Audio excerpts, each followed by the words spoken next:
ನೋಡಿ, ಕೊಟ್ಟ ಮಾತಿಗೆ ತಪ್ಪಿದವರಿಗೆ ಸಚಿವ ಸ್ಥಾನ ತಪ್ಪಿಸಿಕೊಂಡವರು ಕೊಡೋ ಉತ್ತರ ಇದೆಯಲ್ಲ, ಅದು ತತ್ತರಿಸುವ ಹಾಗೆ ಮಾಡಿಬಿಡುತ್ತೆ. ಬರೀ ಕೊಡೋ ಉತ್ತರ ಅಷ್ಟೇ ಅಲ್ಲ, ಅವ್ರು ಕೇಳೋ ಪ್ರಶ್ನೆಯೂ ಕೂಡ ಹೇಗಿರುತ್ತೆ ಅಂದರೆ ಹೈಕಮಾಂಡ್ ನಾಯಕರೇ ತತ್ತರಿಸುವ ಹಾಗೆ ಮಾಡಿಬಿಡುತ್ತೆ.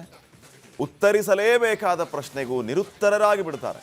ಹಾಗೆ ದೊಡ್ಡ ದೊಡ್ಡ ನಾಯಕರೇ ಉತ್ತರಿಸಲಾಗದೆ ನಿರುತ್ತರರಾದಂಥ ಪ್ರಶ್ನೆಗೆ ನಮ್ಮ ಗೋವಿಂದಣ್ಣ ಅವರ ಗುಸುಗುಸು ಮೂಲಗಳಿಂದ ಉತ್ತರ ಹೊತ್ತು ತಂದಿದ್ದಾರೆ.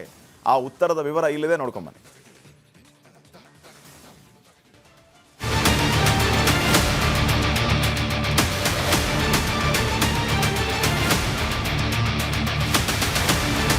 ಮಿಸ್ಟೇಕ್ ಆಗಿದೆ ಅಂತಾರೆ, ಸರಿ ಮಾಡ್ತೀವಿ ಅಂತಾನು ಹೇಳ್ತಾರೆ. ಆದ್ರೆ ಹೆಂಗ್ ಸರಿ ಮಾಡ್ತೀರಾ ಕೇಳಿದ್ರೆ ಉತ್ತರ ಇಲ್ಲ.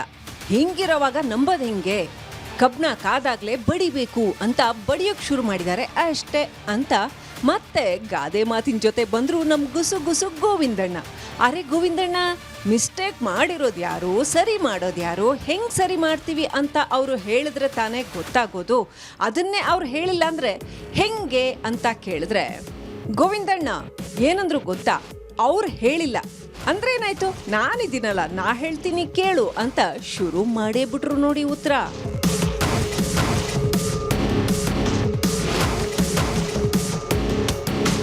ವಿಷಯ ಏನಪ್ಪಾ ಅಂದ್ರೆ, ಅಸಮಾಧಾನಿತರ ಬಳಿ ಹೋದ ಚಲುವರಾಯಸ್ವಾಮಿ ಬಾಲಕೃಷ್ಣ ಕುಣಿಗಲ್ ರಂಗನಾಥ್ ನೇತೃತ್ವದ RAF ಟೀಮು ನಿಗಮ ಮಂಡಳಿ ಕೇಳಿದವರಿಗೆ ನಿಗಮ ಮಂಡಳಿ, ಅನುದಾನ ಕೇಳಿದವರಿಗೆ ಅನುದಾನದ ಭರವಸೆ ಎಲ್ಲ ಕೊಟ್ಟಿದ್ದಾರೆ. ಅವರೇ ಭರವಸೆ ಕೊಟ್ರೆ ಆಗಲ್ಲ ಅಂತವರಿಗೆ CM ಹತ್ರನೂ ಕರ್ಕೊಂಡು ಹೋಗಿದ್ದಾರೆ. ಸ್ವತಃ CMఏ ಭರವಸೆ ಕೊಟ್ಟ ಮೇಲೆ ಇವರೆಲ್ಲ ತಣ್ಣಗಾಗಿದ್ದಾರೆ ಅನ್ನೋದು ವಿಧಾನಸೌಧದ 3ನೇ ಮಹಡಿಯ 323A ಕೊಠಡಿಯ ಮೂಲಗಳ ಮಾಹಿತಿ.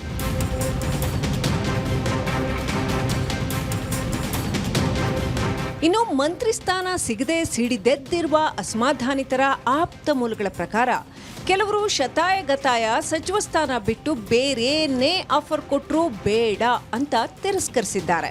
ಇದರಲ್ಲಿ ವಿಜಯನಗರದ ಶಾಸಕ ಲೇಔಟ್ ಕೃಷ್ಣಪ್ಪ ಹಾಗೂ ಅವರ ಪುತ್ರ ಗೋವಿಂದರಾಜನಗರದ ಶಾಸಕ ಪ್ರಿಯಾ ಕೃಷ್ಣ, ಆಳಂದ ಶಾಸಕ BR ಪಾಟೀಲ್ರು ಪ್ರಮುಖರು. ಅದರಲ್ಲೂ ವಿಜಯನಗರದ ಶಾಸಕ ಲೇಔಟ್ ಕೃಷ್ಣಪ್ಪ ಅವ್ರ ಮನೆಗೆ ಸ್ವತಃ ರಣದೀಪ್ ಸಿಂಗ್ ಸುರ್ಜೇವಾಲಾ ಹೋದಾಗ ನಮ್ಮಿಂದ ತಪ್ಪಾಗ್ಬಿಟ್ಟಿದೆ, ಸರಿ ಮಾಡ್ತೀವಿ ಅಂದಿದ್ದಾರೆ. ಆದ್ರೆ ಹೆಂಗ್ ಸರಿ ಮಾಡ್ತೀರಿ ಕೇಳಿದ್ರೆ ನಿರುತ್ತರರಾದ್ರು ಅನ್ನೋದು ವಿಜಯನಗರದ ಮೂಲಗಳ ಮಾಹಿತಿ.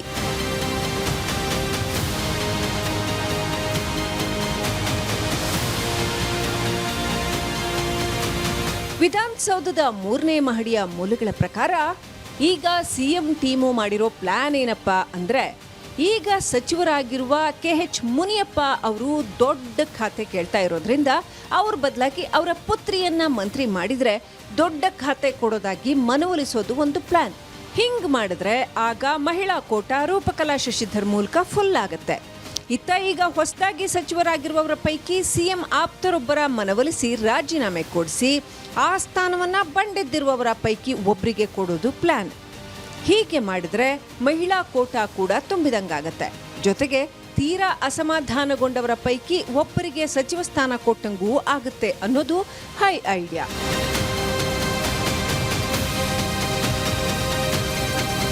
ಇದ್ರ ಜೊತೆಗೆ ಕಲ್ಯಾಣ ಕರ್ನಾಟಕ ಅಭಿವೃದ್ಧಿ ಮಂಡಳಿಯಂತಹ ದೊಡ್ಡ ದೊಡ್ಡ ನಿಗಮಗಳಿಗೆ ಮಂಡಳಿಗಳಿಗೆ KMF ಅಧ್ಯಕ್ಷ ಸ್ಥಾನಕ್ಕೆ ಅಪೆಕ್ಸ್ ಬ್ಯಾಂಕ್ ಅಧ್ಯಕ್ಷ ಸ್ಥಾನದಂತಹ ಸ್ಥಾನಮಾನಗಳನ್ನ ಅಸಮಾಧಾನಿತರಿಗೆ ಕೊಡೋದು 2ನೇ ಪ್ಲಾನು. ಈ 2 ಪ್ಲಾನುಗಳ ಮೂಲಕ ಅಸಮಾಧಾನಕ್ಕೆ ಬ್ರೇಕ್ ಹಾಕಿ ಸರ್ಕಾರದ ಟ್ರೇನು ಮುನ್ನಡೆಸೋ ಐಡಿಯಾ ಮಾಡಿರೋದು ವಿಧಾನಸೌಧದ 3ನೇ ಮಹಡಿ ಮೂಲಗಳ ಕಣ್ಣಿಂದ ಒಳನೋಟಕ್ಕೆ ಕಂಡಿದೆ.